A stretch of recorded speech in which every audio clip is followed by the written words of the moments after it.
Okay. All right. Wait, what is that right there?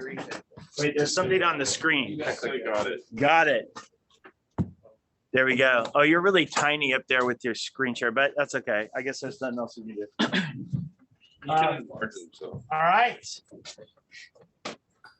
Yeah, I don't know if we can do that. No, that doesn't work. If I spotlight you, that probably won't make a difference either. No, that doesn't make a difference either. So, all right, go for it, Fernando. I want to be sensitive to your time. Okay, so thank you so much for this invitation. My name is Fernando. I am the program manager of La Mesa Verde. La Mesa Verde, for those who don't understand or speak Spanish, that means the green table. We are a small program inside of Sacred Heart Community Service. Sacred Heart is a huge agency who provide essential services, but also work for justice. And you're gonna see how this program, La Mesa Verde, have these two components. So before I start, I would like to ask your help, Timothy, if you can help me counting the hands, because I'm gonna ask for the students, how many of you have already a breakfast? Can you raise your hand? Those who Attention have high school breakfast? teachers, please take attendance and check student Darcy QR codes at this time. Sorry, they always have this announcement. Okay, so raise your hands again. It's the majority who take a breakfast today. What do you think, Timothy? Breakfast, right? Oh, breakfast, yeah. How many of those who have a breakfast eat fruit this morning? Can you raise your hand Fruit? if you take if you have a fruit? I just have to take my table. So why I'm asking these questions? It's because for La Mesa Verde, talking about food is something really essential and something that we share with everyone who is around. And a lot of people who live in this city or in this county, and they have a lot of problems to have access for food, and especially when we're talking about healthy food. So La Mesa Verde, how you're gonna see in this presentation, have the mission to increase the amount of food that people can have access, but especially healthy food. So we're gonna talk about just a little about Sacred Heart, how La Mesa was born, the evolution of La Mesa Verde, our theory of change, and some picture of our gardens. So Sacred Heart is an old agency in San Jose. We have, I will say, almost 55 years as an agency in Sacred Heart in San Jose, and we start just providing food and clothing in a small church here in downtown. But then with the time, this agency grow a lot. Right now we have services, essential services for food, clothing, electricity. So we help people to pay the bills, housing. So we help people to avoid homelessness, education, economic empowerment, job opportunities. So we are a huge agency. And also gardening. How La Mesa Verde was born in 2008, maybe you were really young by that time, but in 2008 was a huge economic crisis. A lot of people lost their job, a lot of people lost their home, and La Mesa Verde was kind of a response of that crisis. So Sacred Heart understood that a lot of people came here every day for food, and we saw the opportunity to not just provide food, but also teach about how you can grow your own food, no, and be more self-sufficiency. So that is how we were born. So in the beginning of this program, we just provide gardening materials and some classes about gardening, no, how keep the pest under control, how you can improve your soil quality, basic things about gardening and all the materials. That means the garden beds, the soil, and the seedlings. But with the time, the people who participate in this program, they start asking, you know what? 1 year gardening is not enough. It's okay if I came back the next year and I can volunteer maybe, or I can help others with the garden or any other issue they have in their and their fruit production. So we has a program, and especially Sacred Heart saw this as an opportunity. If our members get involved, we also can create something bigger than just a program. We can create a community. And that is how La Mesa Verde, that is how the evolution of La Mesa Verde started. So this is our pathway of the evolution. We start as a charity program. That means we just help others, no? We identify a population who have a need. We have the money, we have the power, so we get there and we help them. We give something specific, a garden and classes. And then with this ask from our members asking about participation, we understand that we can open a space for members who can also be volunteer, but also can take a decision about the program. So now the program starts from this charity approach. We just give them for those who need, to open a space for members to take decision about what training we want to implement next year, how many people we want to recruit, what kind of garden beds we want, what crops and plants we want to distribute. During that process, we identify that the community members who participate in this program, they are leaders in their community. So we understood that we are not just having volunteers and people who help us to implement the program, but also we have people in their communities who are leaders. They are leaders in their church, in the schools, in the neighborhood, in their work, in unions. So we identify that we have a huge potential in our community. And we start to thinking, okay, we have an important group of gardeners who are active members of the community, who are leaders, what we can do with all that potential. And we understood that gardening is a good way to improve the food access for low-income families, but to address the issues of the food system, that is something more bigger than just one garden. We need to advocate for ourselves, organize ourselves, and have influence on those who take a decision about the food system. And who are those who take decision in the food system? The lawmakers, politicians. So we need to be a good gardeners. We need to have a strong community. We need to develop leadership to have influence in those who are taking political decisions in the food system. So that is the last part of our program, the agroecology approach. It's where we build knowledge together with our members to improve our quality of life through gardening, having influence in the politician and the lawmakers. So our structure, the structure of the program is really simple. We have right now 6 committees where our members can participate, can develop their leadership, but also can bring a lot of inputs about what other things we can do in the program. But all the structure, it's flexible. Every year we try to create new committees and close others depending on the initiative of our members. But here's the values that bring all our work together. The first value that we have is empowerment.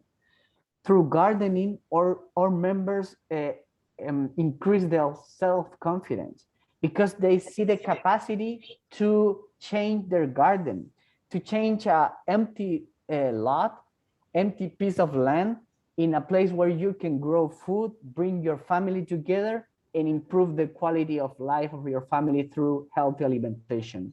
When the people see that change that they are capable to do, they feel like, oh my God, I can do a lot of other things too. The other important is solidarity. We are not trying to be a good gardener for your family and that's it. We want to break those boundaries and start to thinking what else I can do for others. Because when I help others, I'm helping myself. Justice.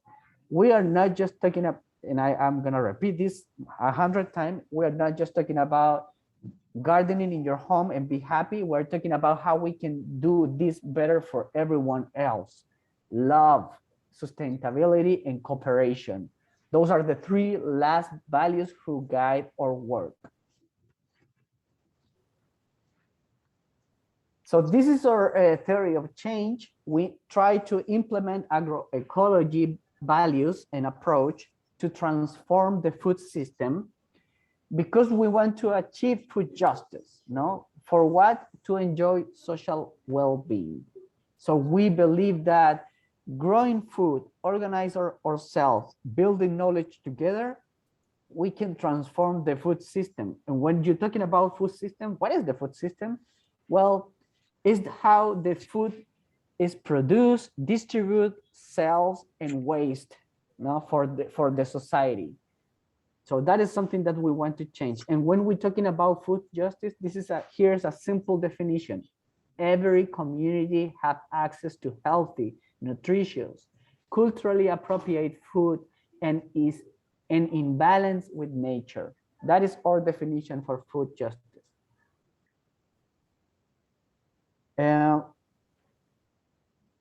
Well, this is what we do, no?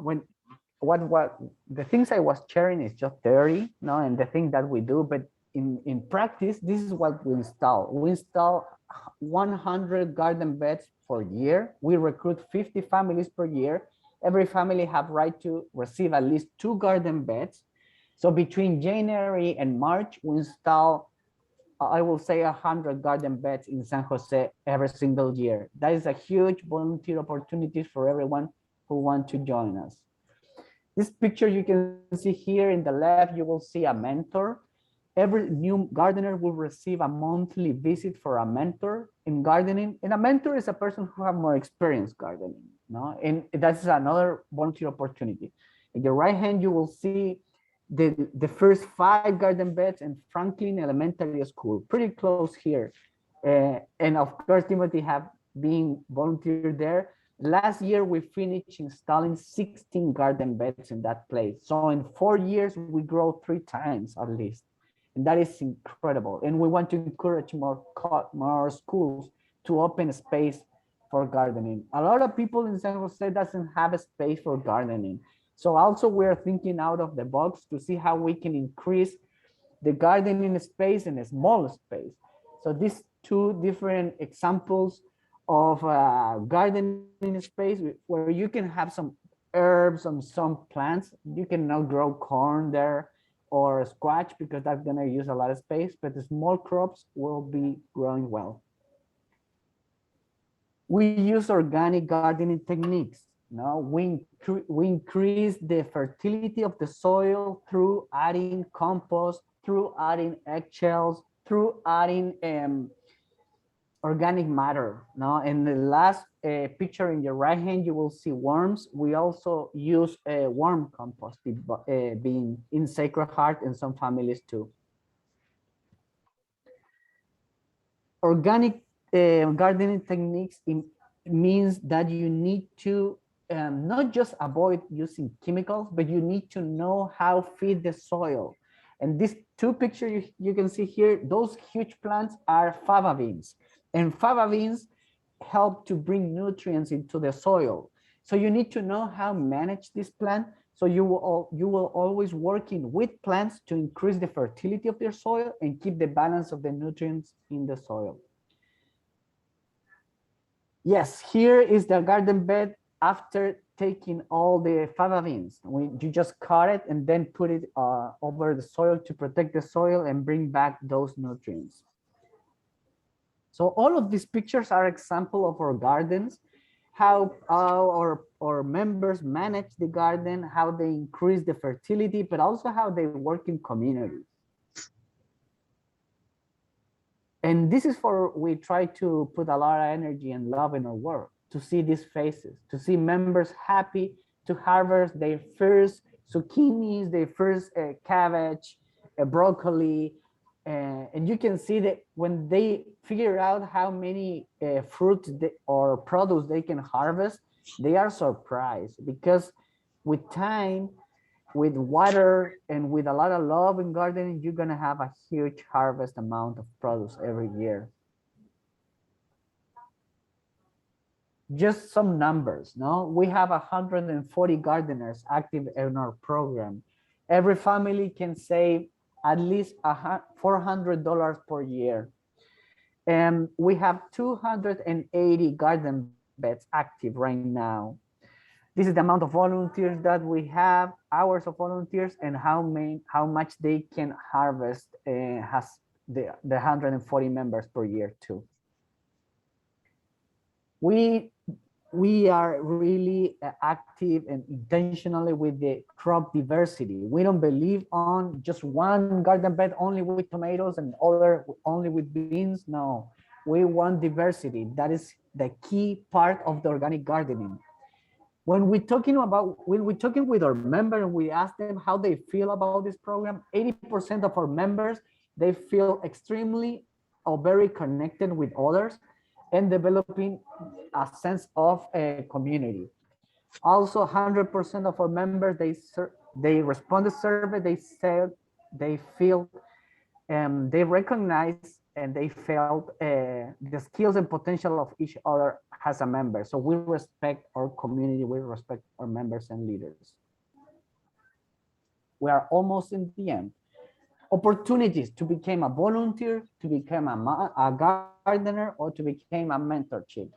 If you want to be a volunteer with us, between January and March, we will have the garden bed installation. I'm pretty sure Timothy will help us to recruit volunteers, because to install 100 garden beds, we need to build them first. So we're gonna have at least one Saturday from 8 a.m. to 4 p.m. building 100 garden beds in one day. That's a huge event, and I will let you know when the day for that. Also, if you are interested, you can become a gardener. We recruit 50 new families every year. And become a mentor. If you know a person who have experience gardening, please invite them to visit our website or to follow us in social media. We are in YouTube, we are in Instagram and Facebook, and also in TikTok. So we are trying to use all the technology to bring more people together to support this program, but also to start this conversation about food inequity, food justice, and how this thing that is food is so important for everyone here can bring communities together. No, not just to have more food access, but also to bring food justice, especially for those who work in the land, for those farm workers who have no rights, and a lot of time they are in that they are in a really hard situation because they are not treat them as a human beings and with the human rights. Thank you so much, and it's open for questions.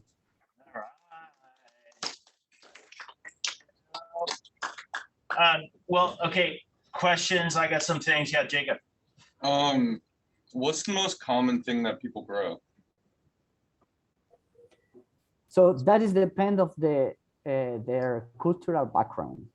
For example, in winter, the majority of I will say the majority of our members grow cauliflowers and broccoli. And I will say in the spring, it's tomato, chiles, and I will say zucchini. People love zucchini. And something that we always have in our garden is flowers. We try to bring a lot of flowers into the garden to bring pollinators and keep the bees fed and healthy for our garden. Good. More questions. Jake. What if you don't really know like anything about gardening? Then how would you like help with this? So we have so the majority of the people who join the program, they know something about gardening. So if you don't have any idea about gardening, but you participate in one event or activity with us, definitely you will have the opportunity to talk with other gardeners, and they are open to share their knowledge and experience. I don't know if this is a coincidence, but the people who love gardening, they love talk. And they love share about their garden. They're about their success, but also their mistakes and the things they have learned just trying one time, another time until they get it. So definitely, if you want to learn about gardening, I don't recommend just read books. I recommend talk with other gardeners. And how you do that? Attending to our events, coming to volunteer, and you're gonna hear more than what you can see in a YouTube video. Yeah, I think that's one of the good things about this is that you're having these mentors who show people how to garden. You know, I think that's a strength instead of just dropping off a garden bed and say, hey, good luck with that, you know, have a good time. But I think that's a positive thing. I think if any of you are talking about food insecurity, he just gave you a nice little slideshow. But more questions, a few more questions before he has to go. Come on. Oh, there, you're big. You're large now on the screen. Okay, who's got one? Come on. I told them I had big expectations. Nathaniel, ask a question. How much does this affect their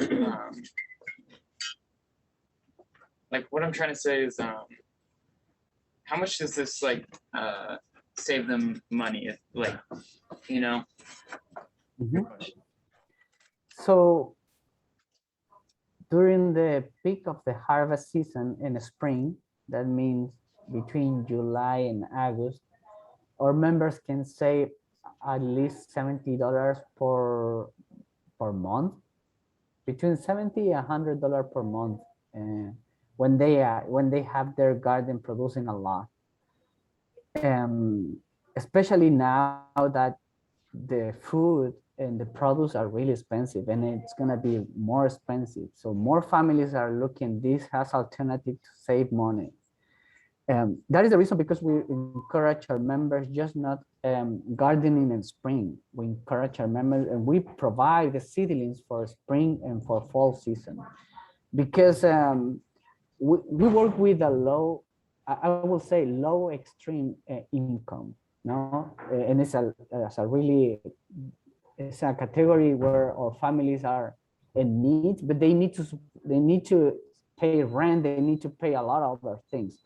So when they can save money in tomatoes and chiles and zucchinis or any other food that they can provide for their family, it's a huge impact. Maybe for some families, $70 or $80 per month, it's like, that's not too much. But for low income families, that's a lot. That's a lot, and make a huge difference. Yeah, do you think that say La Mesa Verde and your team, do you think you could have had an impact politically about some of these issues with food insecurity and for people in your communities? We are working in that. For example, we're gonna have a mayor election sooner here in San Jose. So we are working to see how we can bring an agenda, not just La Mesa Verde, but different agencies here in San Jose who are working in something related with food. So we want to create an agenda and bring the candidates here, and talking about this agenda and what points of that agenda they will take has a responsibility, because there's not other way to have influence, especially in the local level. So we are, I will say the last 5 years, we spent a lot of time gardening, and we forget this other part to have influence on local policy. But right now we are working with one committee to create that agenda and to make well known this agenda, because it's not enough that 140 families in San Jose know about this, but if everyone knows about this, that is the reason, because we have social media too, not just to receive likes, but to share our thoughts and our political statement about food access. Yeah. Well, do we have one more question? Anybody want it? No? Well, one of the things I was going to tell you, when I was at Franklin School, so those beds, I helped build, and then we had a team helping you guys do it last time. I talked to the principal at that school, and now our school is doing a project with them where we send students down to the school and we do tutoring and we do sports and we do all these different activities, all because I went down there to build, and then the principal was there. You remember that? Mm-hmm. And so that was it's a good story how people are working together to make things happen. So very definitely fun. And this is a message for the students. So every day we're gonna have a lot of issues and a lot of problems, but at least from my perspective, the only way that we can address those is together. It's working together and making connection. If we try to resolve these issues by our own, definitely you're gonna be frustrated and you're gonna give up. But when you connect with others and see that a lot of people is thinking the same, feeling the same, they're struggling the same, if you make that connection, you're gonna see a power that you will never, you're never gonna forget it. Yeah. And that is something that keep me engaged with work with community. Yeah. When you see that connection and you see that power, it's something that you say, wow, this is something that can make change things and make things happen. Yeah. So what's our time frame? When will you know kind of dates and everything for January for the super build and for all that stuff? I will say the first week of December, we're gonna have some dates. Okay. Yeah. So I'll talk to you at that point, and we'll figure that out and get students involved. Maybe some of these students will come with me. I hope so. There you go. All right. Well, thanks so much for hanging out with us today. I appreciate You're welcome. Have a great day. Time. Bye, everyone. Say bye. Bye.